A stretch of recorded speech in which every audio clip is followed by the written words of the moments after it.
ওই মেয়েটা তাকে অফার করছে তাকে 2-3 বছর সে আদনান সাহেবের সাথে কানেক্টেড থাকবে, এভাবে প্রেম করবে, আরো একদম সহজ ভাষায় মানে এভাবে যে সে ওই দিন রাতে 11টা পর্যন্ত তার সাথে ছিল। এমনিতে সে কথা বলে সেন্টারে বসে বসে কমফোর্টেবলি, রাতের 2টা 3টা অবধি কখনো কখনো যে থাকছে। লাস্ট আমার এখানে যখন ছিল তখন প্রায় 10 দিনের মধ্যে 1 দিন 2 দিন পর পরই, এবং সে এসে নিজেই ওইটা আমার কাছে আবার স্বীকার করে। ইসলামিক আলোচক আবু তোহা মুহাম্মদ আদনানের পারিবারিক জীবন নিয়ে অনেক দিন ধরে চলছে বিতর্ক, যেন কিছুতেই থামছে না। স্ত্রী সাবিকুন নাহার একের পর এক পরকীয়ার স্ট্যাটাস দিয়ে অভিযোগের পর অবশেষে তিনি নিজেই লাইভে এসে সবকিছুই প্রকাশ করে দিলেন।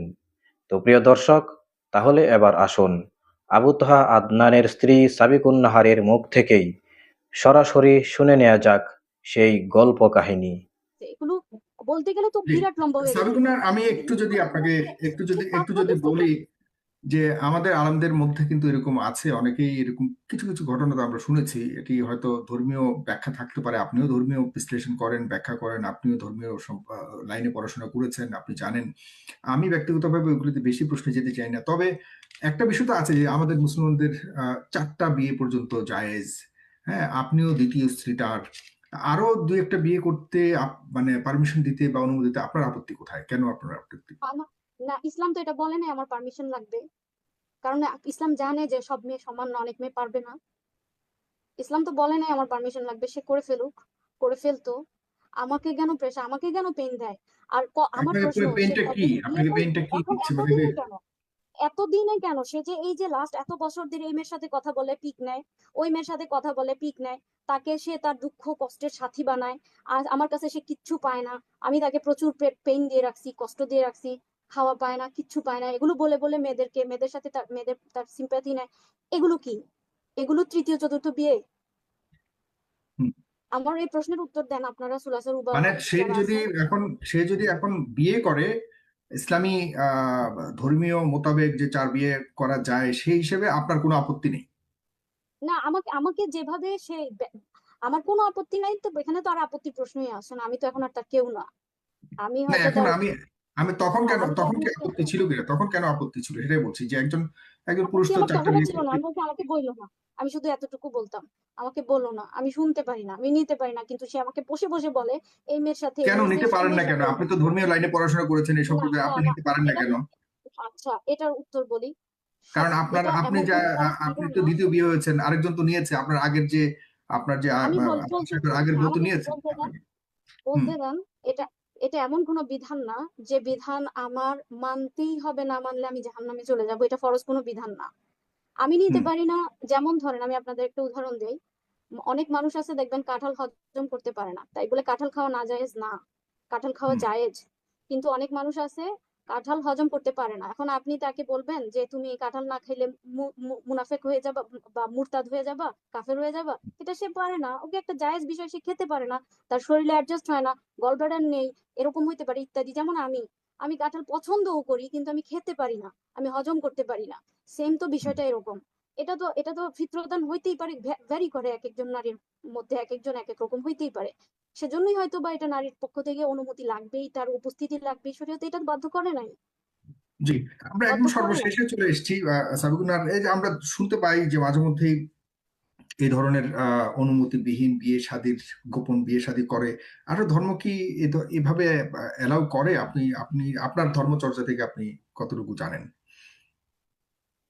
এটা তাদের ইমান, ধর্ম বলছে উত্তম আছে না, একটা হইলো রুখসাত, একটা হইলো আজমাত, একটা হইলো জায়েজ মাত্রায়। আর আরেকটা হইলো আরেকটা কথা, আমি মানে আমার বড়দের কাছে শুনেছি যে জায়েজের শেষ পর্যন্ত সীমায় যেতে হয় না, জায়েজের শেষ সীমায় হারাম দাঁড়িয়ে থাকে, নাজায়েজ দাঁড়িয়ে থাকে। প্রিয় দর্শক, এখানেই শেষ নয়, মাত্র শুরু। এবার শুনবেন আসল কাহিনী। কিন্তু ব্রোকেন। সেন্টারে আর রাত রাত পর্যন্ত থাকে, তো তার তো সেন্টারে রাত পর্যন্ত থাকার কোনো কারণও থাকতে পারে, তার এডুকেশনাল কোনো না না আহ, না, সে নিজে বলছে আমাকে। একাই সেন্টার কি একা একাই শুধুমাত্র ওই মেয়ের সাথেই, ওই মেয়ে এত রাত পর্যন্ত থাকে নাকি অন্যান্য ওই স্টুডেন্টসরাও থাকে? প্রতিদিন তো না, ওই একদিনের এভিডেন্স আমি জানি যে সে ওই দিন রাতে 11টা পর্যন্ত তার সাথে ছিল। এমনিতে সে কথা বলে সেন্টারে বসে বসে কমফোর্টেবলি, রাতের 2টা 3টা অবধি কখনো কখনো যে থাকছে। লাস্ট আমার এখানে যখন ছিল তখন প্রায় 10 দিনের মধ্যে 1 দিন 2 দিন পর পরই এবং সে এসে নিজেই ওইটা আমার কাছে আবার স্বীকার করে। সে আমাকে প্রমাণটা আপনার কিভাবে কাছে প্রমাণ আছে? কি ধরনের প্রমাণ? কেউ বলেছে নাকি আপনার কাছে একদম পুরোপুরি সিসি ক্যামেরার ভিডিও আছে? কি জাতীয় প্রমাণ আছে আপনার কাছে? বিশ্বাসযোগ্য মানে ও প্রমাণ যে কি? ওই মেয়েটা যে রাতে কয়টা বাজে বের হয়েছে ওইটা সিসিটিভি ফুটেজের মধ্যে টাইমটা উঠে আছে না, হুম হুম টাইমটা তো হুম দেখা যাচ্ছে তো মেয়েটা কয়টা বাজে এমনিতে থাকার কথা কয়টা কয়টা বাজে পর্যন্ত? সে তো ঢুকেছে এখানে স্টুডেন্ট, অফিস সে তো এখানে স্টুডেন্ট, এখানে আসে তো সে না, সে স্টুডেন্ট না, সে স্টুডেন্ট না, ওই দিনের জন্য তাকে স্টুডেন্ট সাজানো হয়েছে। এবং হয়তো বা আমি যদি এই বিষয়টা নিয়ে বাড়াবাড়ি না করতাম, এত দূর না আসতো, রেগুলার সে এখন আদনান সাহেব এখন মানে কখনো সে ক্লাস করে না, তাকে খুঁজে পাওয়া যায় না, সে যায় না ইন টাইম, কিন্তু ওই দিন তার কি আগ্রহ কি খুশি, মানে এখন থেকে সে ক্লাস করবে, এসে ওই দিন আমাকে বলতেছে এখন থেকে সে সিরাত ক্লাস করবে, এত ভালো ক্লাস হয় ইত্যাদি। তো রিজন তো আমার সামনে আস্তে আস্তে তারপর সব পরিষ্কারই, যে হয়তো এই বিষয়টা তারপরে সে এভাবে ক্লাস করতো। এবং ওই মেয়েটা তাকে অফার করছে তাকে 2-3 বছর সে আদনান সাহেবের সাথে কানেক্টেড থাকবে, এভাবে প্রেম করবে, আরো একদম সহজ ভাষায়, মানে এভাবে সে তার সাথে ফিলিংস আদান প্রদান করবে, কিন্তু সে একটু টাইম চায়, সে একটু টাইম চায়। আদনান সাহেব নিজে বলছে সে নাকি তাকে ফোন দিয়ে বলছে যে আমাকে মানে তারা ড্রাইভে যাবে, বাইক ড্রাইভ যাওয়া হয়, ওই মেয়েটা নাকি তাকে এটা প্রশ্ন করছে বাইক ড্রাইভ যাওয়া হয়। দেন আদনান সাহেব আবার প্রশ্ন উত্তর দিছে যে আমি তো এখন আর বাইক ড্রাইভ করি না, আমার এখন কার আছে, মানে কারে তারা ড্রাইভে যাবে, চিন্তা করছেন? আচ্ছা তো মানে তাদের মানে সে সে আর কি আদনান সাহেবের সাথে এভাবে মানে প্ল্যান গোছাচ্ছে। এবং সে নাকি জিজ্ঞেস করছে আমার তো যেহেতু এখন ওয়াইফ আছে বেবি আছে এতগুলো, আমরা কিভাবে এভাবে সম্পর্কটা সামনে কন্টিনিউ করব বা আমরা কিভাবে একসাথে চলবো, এগুলো আমি তার সাথে ওই যে বললাম না যে আচ্ছা ঠিক আছে যান, যখন সে আমাকে ব্ল্যাকমেইল করে এবং ওই যে খুব ফায়ার হয়ে যায়, এবং আমি তো তখন বললাম যে আচ্ছা যাও যা ইচ্ছা করো, কিন্তু আমি বুঝতেছি যে আমি আমার হার্ট আমার কলিজাটা ফেটে যাচ্ছে, আমি পারবো না, আমি পারবো না। তোমরা কিভাবে গোছাইছো বলো তো, কিভাবে চলবা কিভাবে থাকবা? তখন সে বলে যে আহ ওই মেয়েটার সাথে কথা হয়েছে যে সে 2-3 বছর টাইম চায়, সে একটু বুঝবে, এবং কখনো তার ওই এই মেয়ের সামনে সে যখন ওয়াইফ হবে তার সামনে কখনো আমাকে বেবিদেরকে কখনো শো করা যাবে না, এটা তার ডিমান্ড, এটা তার রিকোয়ারমেন্ট, মানে তার কাছে এই সম্পর্কের কাছে। এবং মানে তো তুমি এভাবে মানে চিন্তা করছেন তাহলে, তারপরেও তারা কিভাবে বলে যে এটা সেই মেয়ে না, কসম করে কিভাবে বললাম না যে এক কথা যে সে উন্মাদ হয়ে গেছে, সে নিজে আমাকে কনফার্ম করছে এটাই সেই মেয়ে, সে আচ্ছা নিজে এটাই কনফার্ম সেই, করছে। এটা তো কলেজের আপনি যাবেন যে ওয়্যার স্টেজ। আরেকটা কথা বললেন হ্যাঁ, স্কুলের, স্কুলের বন্ধু, যেটা একটা ওইটা কলেজের, ওইটা এটা হলো বিয়ে হয়ে জামিন হলো গেছে, কলেজের। ওইটার জন্য সে 5-7 দিন না খেয়েছিল, ওই ওই মেয়েটা যে তার স্কুলেরটার লাইফে। জন্য, হ্যাঁ, 5-7 দিন সে না খেয়েছিল, সে নিজে এগুলো ওই সব কিছু স্কুলেরটার খবর কি? বর্ণনা দেয় সে নিজে।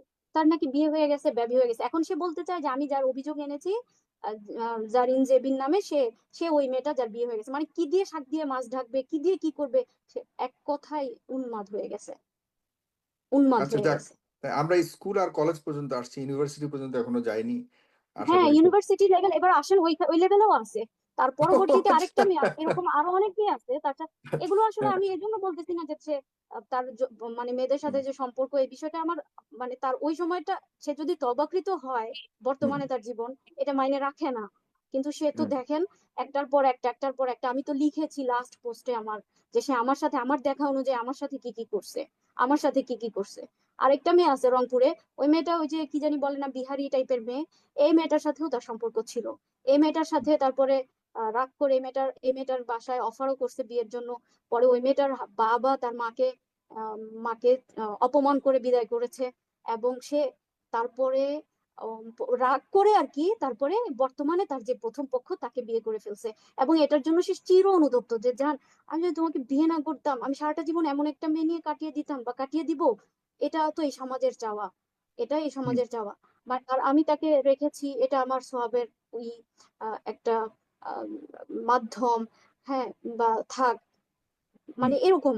এবং আরেকটা বিষয় আমার সম্পর্কে সে খুব চটকদার অভিযোগ, তার চারপাশের সবাই, আমি তাকে তার প্রথম পক্ষের হক আদায় করতে দিইনি।